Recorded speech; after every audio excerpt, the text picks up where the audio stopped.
Buenos días niños, entonces vamos a ver hoy el nuevo tema de química.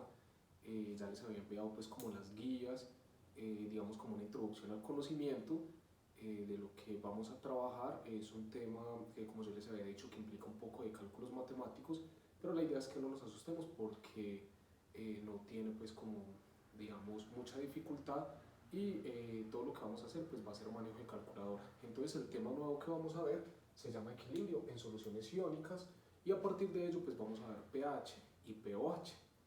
Entonces para hablar de un equilibrio en una solución iónica, primero tenemos que saber a qué se refiere eso. Ya desde el siglo XVIII se hablaba de un tipo, digamos, de soluciones, que es lo mismo que mezclas homogéneas, las cuales conducían la electricidad. Eso ya se había descubierto y fueron llamadas en ese tiempo soluciones de electrolitos. Entonces fue como, digamos, la idea principal que se tiene. Luego de ello, entonces, tenemos que saber pues qué es lo que significa un electrolito, ¿cierto?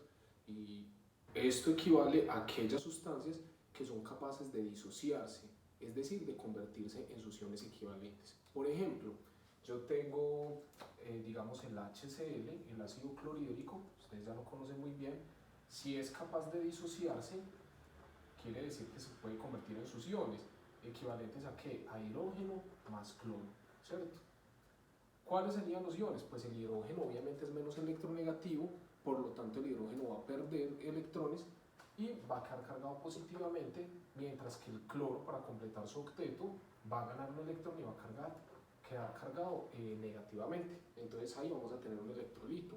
El HCl, que es un ácido, se comporta como un electrolito debido a que en solución acuosa libera hidrógenos positivos y cloros negativos, y esto hace que en la solución se pueda conducir la corriente eléctrica, ¿cierto? Entonces, ¿qué tenemos nosotros? Que podemos tener electrolitos que son fuertes y electrolitos que no son fuertes, o electrolitos débiles. Los fuertes conducen muy bien la electricidad y son aquellos que se disocian al 100%, ¿sí? Es decir, que no nos va a quedar nada del reactivo inicial y todo lo demás va a quedar convertido en productos.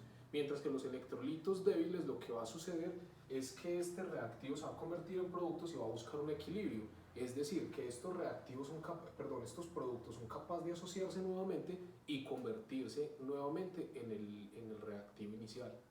Entonces eso es lo que vamos a tener. Vamos a ver, por ejemplo, vamos a tener un ejemplo, digamos, alguno que conduzca a la electricidad. Las sales, por ejemplo, son electrolitos también que en solución acuosa conducen muy bien la electricidad, pero no todas, ¿cierto? Por ejemplo, si yo tengo el NaCl, voy a hacer acá un dibujito, ¿sí? Vamos a hacer una mezcla homogénea, en ella vamos a echar agua, H2O, y vamos a agregar NaCl, ¿sí? El cloruro de sodio o la sal de cocina que nosotros tenemos. Cuando ella se disuelve, lo que nosotros vamos a tener es que el NaCl se va a convertir en Na más Cl menos. El cloro, que es más electronegativo, le va a arrancar un electrón al sodio y por eso se generan los iones. Ahora, si nosotros a esta solución, ¿cierto? Si nosotros a esta solución conectáramos un bombillo, ¿cierto? Podríamos obtener que se transporta la electricidad. Si a esta solución pues la conectamos obviamente a una corriente. Bien.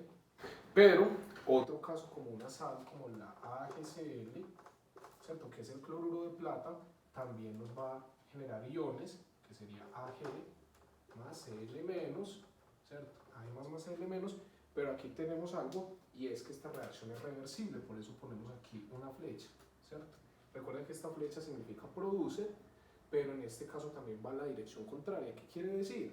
Que estos productos son capaces de agruparse y volver a generar cloruro de plata. Por lo tanto, la cantidad de los iones que se encuentran en la solución van a ser muy pocos y eso es lo que hace que no se pueda conducir la corriente eléctrica. Si hacemos este mismo experimento, pero en vez de NaCl ponemos cloruro de plata, pues lo que vamos a obtener es que no va a haber conducción de la corriente eléctrica, es decir, no va a ser capaz de encender este bombillo. Entonces, ahí vamos teniendo más o menos como la idea de lo que es un electrolito fuerte o un electrolito débil. ¿Qué es lo que nos va a interesar a nosotros? Pues vamos a trabajar con soluciones ácidas, soluciones básicas. ¿sí? Es como lo más importante que nosotros vamos a trabajar, porque luego nos vamos a adentrar en el tema de pH. Entonces, vamos a trabajar con, digamos, con electrolitos fuertes, ¿cierto? ¿Qué es un electrolito fuerte? Un electrolito fuerte es aquel que es capaz de disociarse al 100%, ¿sí? Casos, vamos a trabajar inicialmente con ácidos, ¿sí? Ácidos fuertes. Nosotros desde el año pasado ya habíamos trabajado con ácidos, ¿cierto? Y ya habíamos dicho que tenían un grupo funcional, y su grupo funcional era que los ácidos estaban acompañados de un hidrógeno. Entonces, vamos a poner un ácido fuerte, un ejemplo de ellos es el HCl, ¿cierto? Tenemos el HCl y es capaz de disociarse en un 100%, por eso acá lo voy a poner en la flecha, en H más Cl menos, ¿cierto? Esto, ¿según quién? Según la teoría de Arrhenius. Pero ustedes en el video anterior que les envié, ustedes van a ver que la teoría de ácidos y bases inicialmente fue estipulada por Arrhenius, luego por Bronsted-Lowry y la última fue estipulada por Lewis.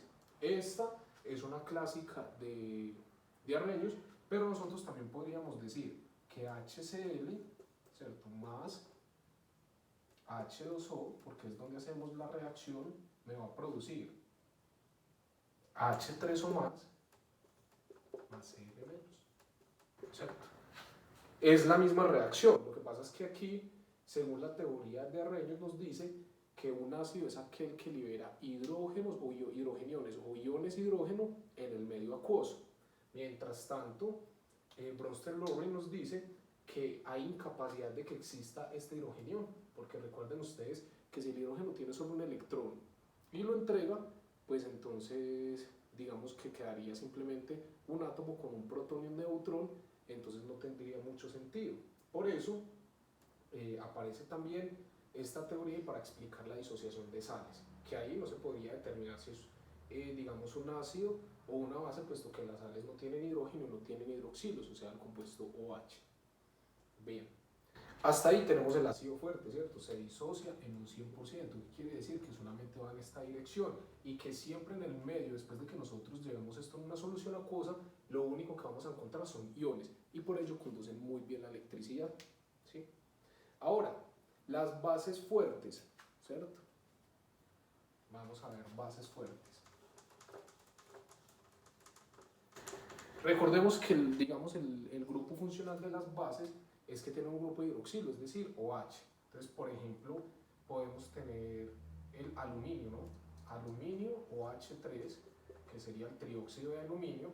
Si nosotros lo disociamos, pues esto nos va a dar aluminio más 3 más 3 veces OH menos, ¿cierto? Si tenemos la ecuación balanceada. Entonces, lo que estamos obteniendo nosotros es que se liberan OHs en el medio. ¿De esto qué hace? Es una reacción del 100% de disociación, ¿cierto? Y una base débil sería aquella que no sea capaz de disociarse al 100%, sino que sea una reacción reversible, es decir, que los reactivos se vuelvan a convertir en productos. Es lo que tenemos hasta ahora. Y ya vimos en los ejemplos cómo funciona con las sales, los ejemplos iniciales que hicimos, que sería como el cloruro de sodio y digamos, el cloruro de plata, ejemplos que nos permiten determinar cómo es que se hace la disociación de una sal y que son, ustedes ya saben, componentes cristalinos que fácilmente se solvatan por el agua, son capaces de recubrirlo, se disuelven fácilmente en agua y como vamos a obtener esos iones y esos cationes, pues fácilmente también se va a hacer conducción de la electricidad. Ahora, ¿cómo esto se disocia al 100%? Pues es muy fácil saber. Si yo tengo, digamos, una solución, yo tengo, por ejemplo, 1 litro de ácido clorhídrico y se disuelve, pues voy a tener 1 litro de iones, ¿cierto? A esa misma concentración. Entonces ahí no tengo ningún problema, porque el valor de la concentración de los reactivos va a ser igual a la concentración de los productos. El problema se da cuando yo tengo, digamos, ácidos que son débiles o bases que son débiles, cualquier electrolito, porque ahí la concentración va a cambiar, ¿cierto? No siempre va a estar igual. Va a llegar un momento en el que se va a equilibrar, pero en determinado momento, cuando nosotros estemos trabajando en el laboratorio, esa concentración de los reactivos va a ser una concentración diferente a la de los productos, porque no sabemos realmente cuánto es que se ha podido disociar en el medio. Un ejemplo de ellos, por ejemplo, un ácido básico, perdón, un ácido débil, es un ácido que usamos en la casa, ¿cierto? El CH3, OH, alias vinagre, ¿cierto? Que es el ácido acético. ¿Qué pasa con este ácido? Cuando este ácido se disocia, utilicemos aquí un colorcito, cuando este ácido se disocia, pues nosotros vamos a tener que H más, recuerden que es un ácido, entonces libera hidrógenos, iones hidrógeno más CH3, COO negativo. Recuerden que se arrancó este hidrógeno, pero él se queda con el electrón, por eso queda cargado negativamente. ¿Y qué es lo que pasa aquí? Es un ácido débil. ¿Qué quiere decir esto? Que la reacción no va solo en esa dirección, no va de reactivos a productos, sino que también va de productos a reactivos, porque estos se van a reagrupar y van a volver otra vez a los reactivos, ¿cierto? Por lo tanto, yo nunca sé cuál es la concentración. Si fuera un ácido fuerte es muy fácil porque la concentración, si esto se disocia todo y yo tengo 3 gramos, pues aquí va a tener 3 gramos y 3 gramos. O si esto es 1 molar, pues aquí la concentración va a ser 1 molar y 1 molar. Entonces no tengo ese inconveniente, ¿cierto? Para esto, para yo poder hallar esto, yo necesito hallar una constante. Esa constante en este caso, si yo hablo de un ácido, se va a llamar Ka, y si hablo de una base, se va a llamar Kb, ¿cierto? Constante de acidez, constante de basicidad. ¿Cómo hallo yo esa constante? Pues esa constante va a ser equivalente a ¿qué? Al producto, ojo con esto, porque se pueden confundir un poco, pero es muy sencillo. Al producto de la concentración de los productos, o sea, la multiplicación de la concentración de los productos sobre el producto de la concentración de los reactivos, ¿sí? A eso equivale esa constante. Y esto va a ser muy importante porque en las guías que yo les envié, pues ustedes van a trabajar con KW, que es la K, digamos la constante del agua, W por water, ¿sí? Y esa constante se halla de esta manera y ahora se las voy a enseñar cómo se debe sacar, porque es importante para nosotros llegar a las fórmulas de cómo hallar el pH y el pOH. Entonces, aquí nos queda, digamos que en esta reacción es muy complicado por lo que tenemos ahí, pero hagamos una reacción hipotética, ¿sí?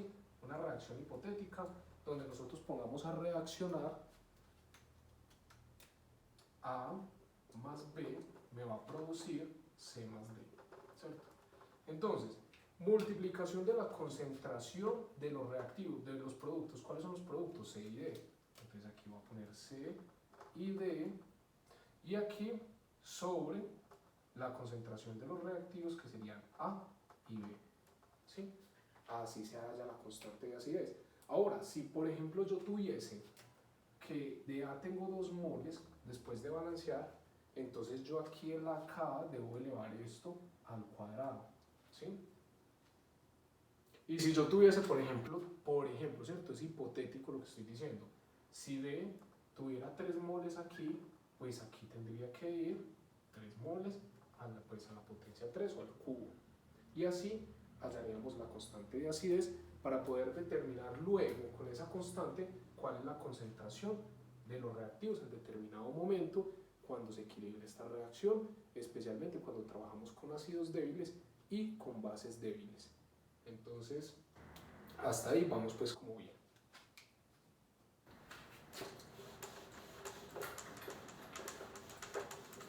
Ahora, ¿qué me interesa a mí? Trabajar con el equilibrio iónico del agua, ¿cierto? Vamos a trabajar porque eso depende de pH y pOH. Vamos a trabajar algo que es el equilibrio iónico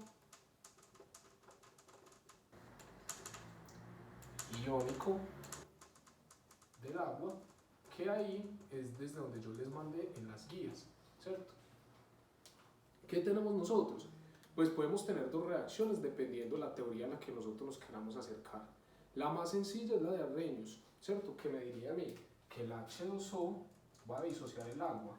H2O me va a producir ¿qué? H más OH menos, ¿cierto? Así se disocia el agua. Y vamos a decir que el agua es un electrolito débil, es un electrolito muy débil porque podemos decir que en la solución, digamos, en el compuesto como tal, si nosotros tuviésemos un vaso de agua, son muy pocas, muy poquitas las partículas que se convierten del compuesto a los iones respectivos. Entonces vamos a decir que es un compuesto muy débil y adicional a eso que es anfótero, ¿sí? Anfo viene de anfi, de anfibio, que quiere decir ambos, ¿cierto? Que se puede comportar como un ácido, se puede comportar como una base. Por eso nosotros en el agua encontramos el disolvente universal por la neutralidad que tiene. Pero si nosotros lo vemos, por ejemplo, desde la teoría de Bronsted-Lowry, ahí sí tendríamos que tener que H2O más H2O, es como si estuviéramos disolviendo agua en agua, me va a producir a mí H3O más OH menos, ¿cierto? Tanto este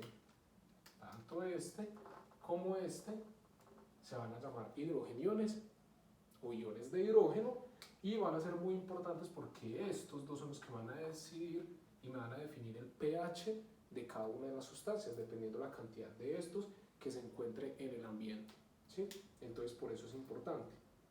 Ahora, tenemos que hallar la KW. Recuerden que les decía ahora, hay una constante de acidez, una constante de basicidad, pero como el agua es un compuesto que se comporta como un anfótero, pues vamos a tener que hallar una constante muy importante que es la KW, W por water, ¿cierto? Por el significado en inglés.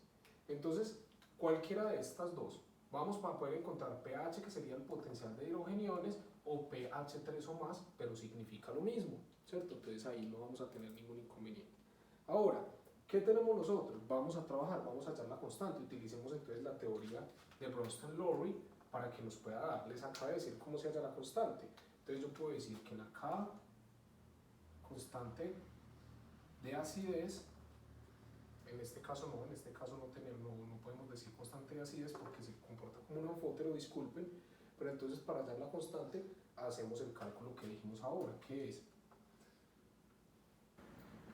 arriba que vamos a poner producto de los productos, o sea, producto del H3 o más por la concentración del OH menos. ¿Sobre qué? Sobre la concentración del agua, H2O por H2O. ¿Sí?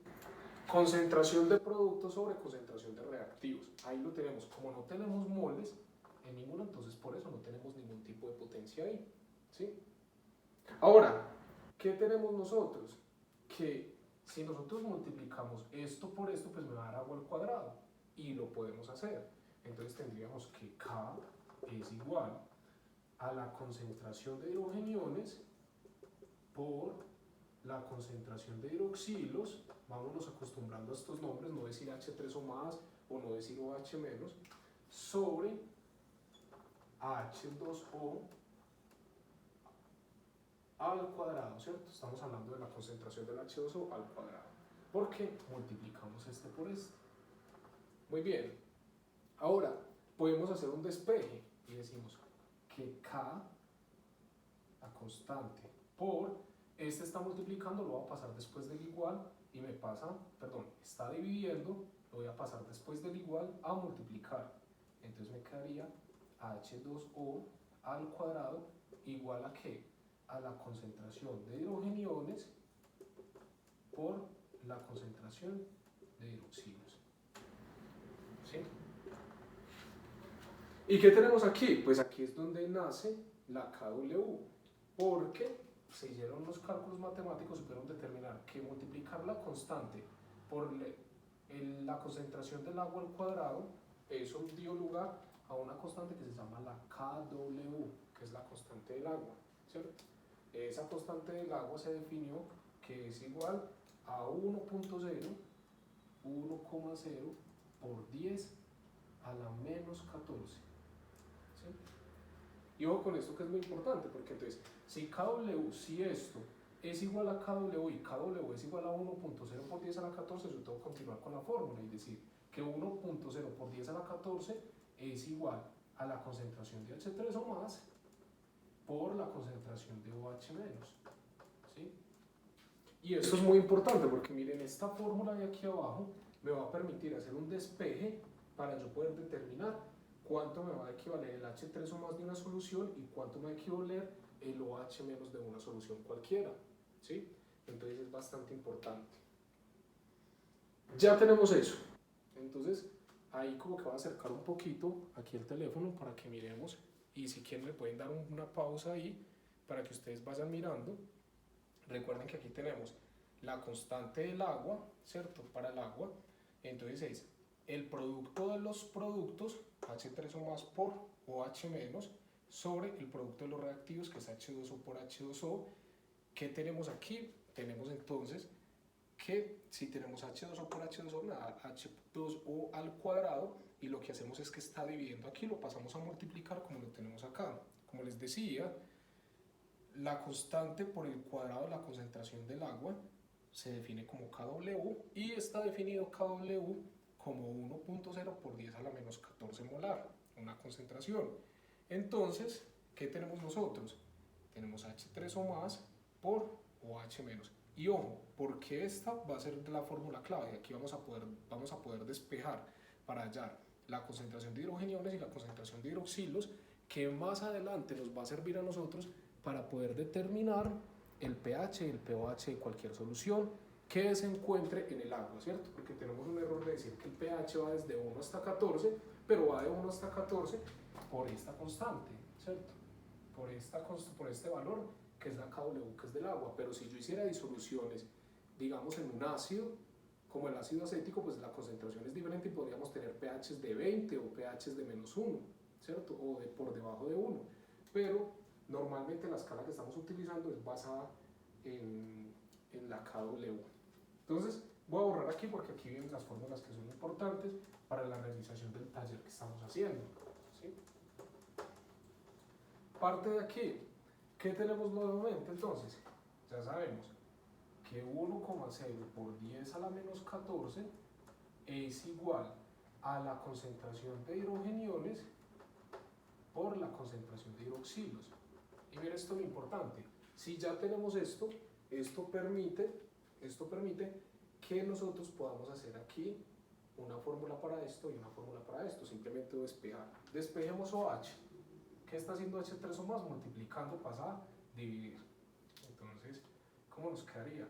Concentración de OH menos va a ser igual a que a 1.0 por 10 a la menos 14 sobre la concentración de H3 o más.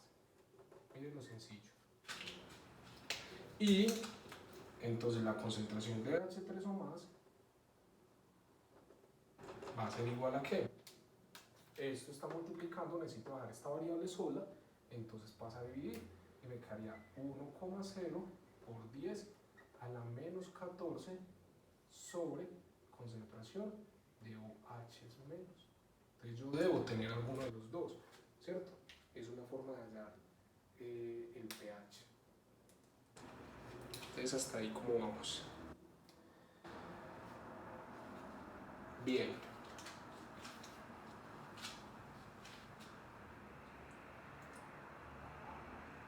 Vamos a hallar este valor. Necesitamos hallar el valor para este y el valor para este, ¿cierto? También va a depender de esto que tenemos aquí, ¿sí? Entonces acá les doy una pausita también para que miren las fórmulas y por favor las copien, porque esa nos va a servir para desarrollar algunos problemas que se tienen planteados. Bien. Ojo con esto, vamos a desarrollar la KW como aparece ahí en el cuaderno o en la guía que yo les entregué más bien, ¿sí?